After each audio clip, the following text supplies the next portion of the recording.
We're still in South Philadelphia, and we're with some sisters here from the masjid here, and we want to talk to them a bit about their life as Muslim women in America. So I'm going to ask them to introduce themselves and talk a bit about how they become Muslim, and talk about some of the challenges and issues facing Muslim women here in America.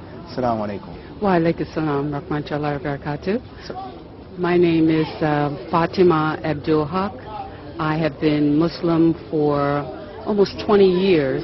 I was introduced to Islam by a dear friend of mine some almost 30 years ago.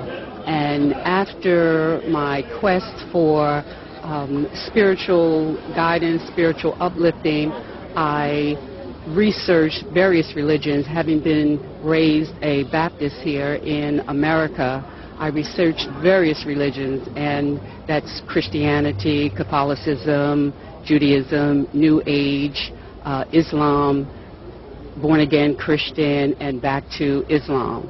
And I accepted Islam simply because it was a religion that I felt comfortable with, and it's a religion that I felt identified many of the issues that I was dealing with at the time. Let me ask you a question, sister, Certainly. because one of the misconceptions about Muslim women is that they become Muslim for a man or for their husband. So, as you have said, you have made a researched and informed decision about accepting Islam for yourself. Absolutely.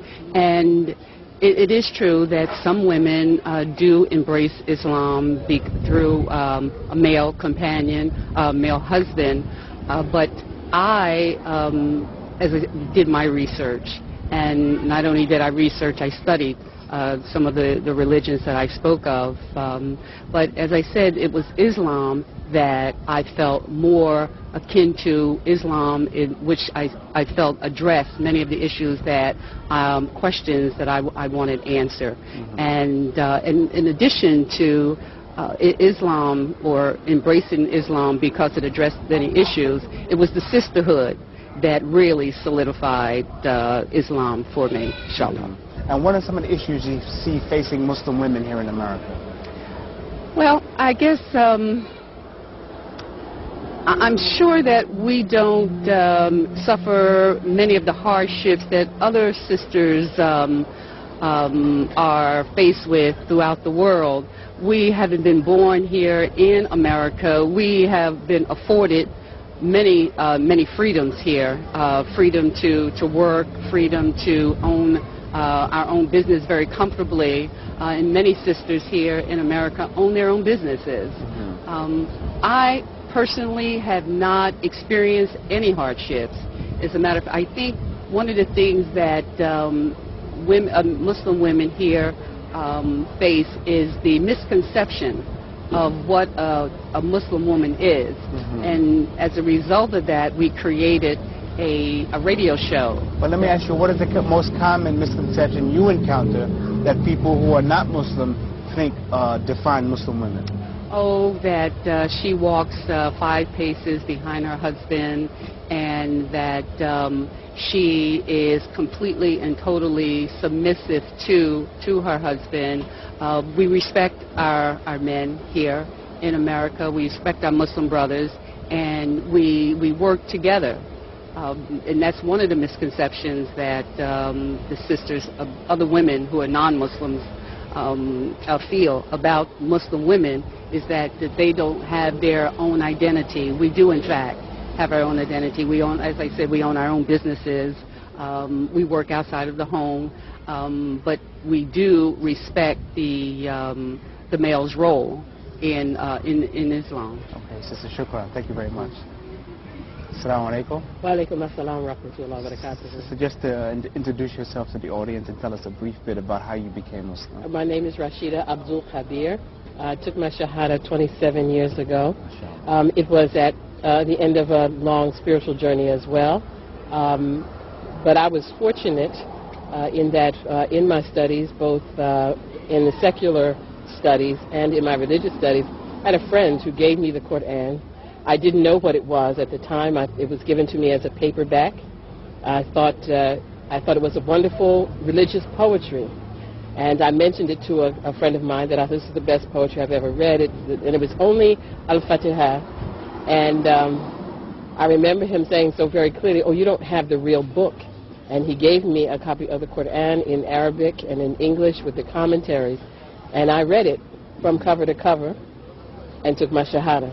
So much, for me, every question that I was looking for, that as far as what our duties here are, what our purpose in life is, all of those things were answered.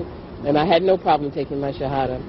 When I took my Shahada here in Philadelphia, there were very few Muslim women that you actually saw on the street. There were, and I worked in Center City, and I would come out at lunchtime and virtually see no other Muslim woman on the street. Now, here we are in 2006, and I can hardly walk up a block without meeting another Muslim woman and giving the salam. So I've been able to witness the growth of Islam, particularly among women, because we're so visible here. And well, let me ask you a follow-up question then. How do you explain the rapid growth of Islam and the number of women who are accepting Islam? In spite of this climate today where there's a lot of disinformation about Islam, how do you explain that? I think particularly for the African American woman, Islam offers the comfort and the spirit that we felt as we've been given our history. You know, African Americans here were enslaved 400 years ago. The spiritual connections of our great-grandfathers, great-grandmothers, those things were passed on to us. And we've been seeking that same spiritual comfort. And I think Islam brings that to us. When you meet a sister, you know immediately the connection. You feel that spirit, that comfort.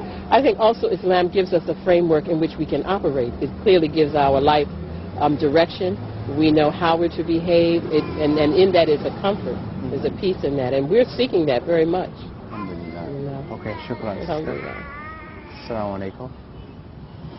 Wa alaikum assalam wa rahmatullahi wa barakatuh.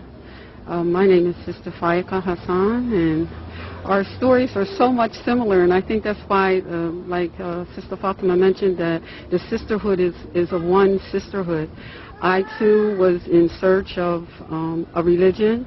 I accepted Islam when my children were very young, and what happened for me is I was given a Quran, and I read the Quran, and I wept because I found what I was looking for.